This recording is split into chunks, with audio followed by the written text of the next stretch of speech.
اے پیغمبر، ہم اس قرآن کے ذریعے سے جو ہم نے تمہاری طرف بھیجا ہے تمہیں ایک نہایت اچھا قصہ سناتے ہیں، اور تم اس سے پہلے بے خبر تھے۔ جب یوسف نے اپنے والد سے کہا کہ ابا، میں نے خواب میں 11 ستاروں اور سورج اور چاند کو دیکھا ہے، دیکھتا کیا ہوں کہ وہ مجھے سجدہ کر رہی ہیں۔ انہوں نے کہا کہ بیٹا، اپنے خواب کا ذکر اپنے بھائیوں سے نہ کرنا، نہیں تو وہ تمہارے حق میں کوئی چال چلیں گے۔ کچھ شک نہیں کہ شیطان انسان کا کھلا دشمن ہے، اور اسی طرح اللہ تمہیں برگزیدہ و ممتاز کرے گا اور خواب کی باتوں کی تعبیر کا علم سکھائے گا، اور جس طرح اس نے اپنی نعمت پہلے تمہارے دادا پر دادا ابراہیم اور اسحاق پر پوری کی تھی، اسی طرح تم پر اور اولاد یعقوب پر پوری کرے گا۔ بے شک تمہارا پروردگار سب کچھ جاننے والا ہے، حکمت والا ہے۔ ہاں، یوسف اور ان کے بھائیوں کے قصے میں پوچھنے والوں کے لیے بہت سی نشانیاں ہیں۔ جب انہوں نے آپس میں تذکرہ کیا کہ یوسف اور اس کا بھائی ابا کو ہم سے زیادہ پیارے ہیں، حالانکہ ہم جماعت کی جماعت ہیں، کچھ شک نہیں کہ ابا کھلی غلطی پر ہیں، یوسف کو یا تو جان سے مار ڈالو یا کسی ملک میں پھینک آؤ، پھر ابا کی توجہ صرف تمہاری طرف ہو جائے گی، اور اس کے بعد تم نیک لوگوں میں ہو جاؤ گے۔ ان میں سے ایک کہنے والے نے کہا کہ یوسف کو جان سے نہ مارو، کسی اندھے کنویں میں ڈال دو کہ کوئی راہگیر اسے نکال کر کسی دوسرے ملک میں لے جائے گا۔ اگر تم کو کرنا ہی ہے تو یوں کرو۔ یہ مشورہ کر کے وہ اپنے والد سے کہنے لگے کہ ابا جان، کیا سبب ہے کہ آپ یوسف کے بارے میں ہمارا اعتبار نہیں کرتے، حالانکہ ہم اس کے خیر خواہ ہیں؟ کل اسے ہمارے ساتھ بھیج دیجئے کہ خوب میوے کھائے اور کھیلے کودے، ہم اس کے نگہبان ہیں۔ انہوں نے کہا کہ یہ امر مجھے غمناک کیے دیتا ہے کہ تم اسے لے جاؤ، یعنی وہ مجھ سے جدا ہو جائے، اور مجھے یہ بھی خوف ہے کہ تم کھیل میں اس سے غافل ہو جاؤ اور اسے بھیڑیا کھا جائے۔ وہ کہنے لگے کہ اگر ہماری موجودگی میں کہ ہم ایک طاقتور جماعت ہیں اسے بھیڑیا کھا گیا تو ہم بڑے نقصان میں پڑ گئے۔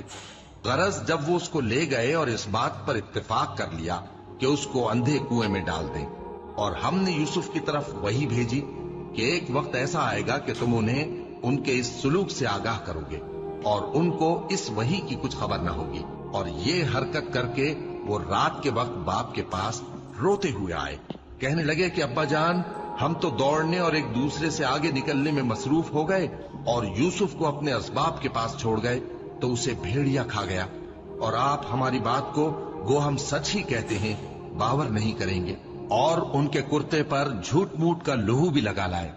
یعقوب نے کہا کہ یوں نہیں ہے، بلکہ تم اپنے دل سے یہ بات بنا لائے ہو۔ اچھا، صبر کہ وہی خوب ہے، اور جو تم بیان کرتے ہو اس کے بارے میں اللہ ہی سے مدد چاہیے۔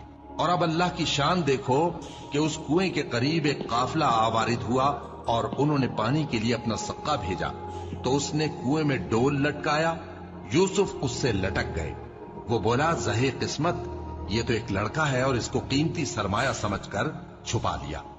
اور جو کچھ وہ کرتے تھے اللہ کو خوب معلوم تھا، اور انہوں نے اس کو تھوڑی سی قیمت یعنی مادود چند درہموں پر بیچ ڈالا، اور وہ اس سے بیزار ہو رہے تھے۔ اور مصر میں جس شخص نے اس کو خریدا، اس نے اپنی بیوی سے جس کا نام زلیخا تھا کہا کہ اس کو عزت و اکرام سے رکھو، عجب نہیں کہ یہ ہمیں فائدہ دے یا ہم اسے بیٹا بنا لیں۔ اس طرح ہم نے یوسف کو سرزمین مصر میں جگہ دی، اور غرض یہ تھی کہ ہم ان کو خواب کی باتوں کی تعبیر سکھائیں، اور اللہ اپنے کام پر غالب ہے، لیکن اکثر لوگ نہیں جانتے۔ اور جب وہ اپنی جوانی کو پہنچے تو ہم نے ان کو دانائی اور علم عطا کیا، اور نیکوکاروں کو ہم اسی طرح بدلہ دیا کرتے ہیں۔ اور جس عورت کے گھر میں وہ رہتے تھے اس نے ان کو اپنی طرف مائل کرنا چاہا، اور دروازے بند کر کے کہنے لگی، یوسف جلدی آؤ۔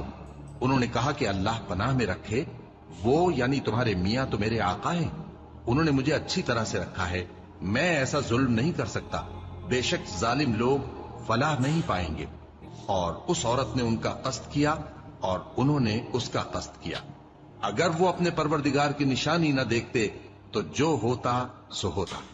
یوں اس لیے کیا گیا کہ ہم ان سے برائی اور بے حیائی کو روک دیں، بے شک وہ ہمارے چنے ہوئے بندوں میں سے تھے۔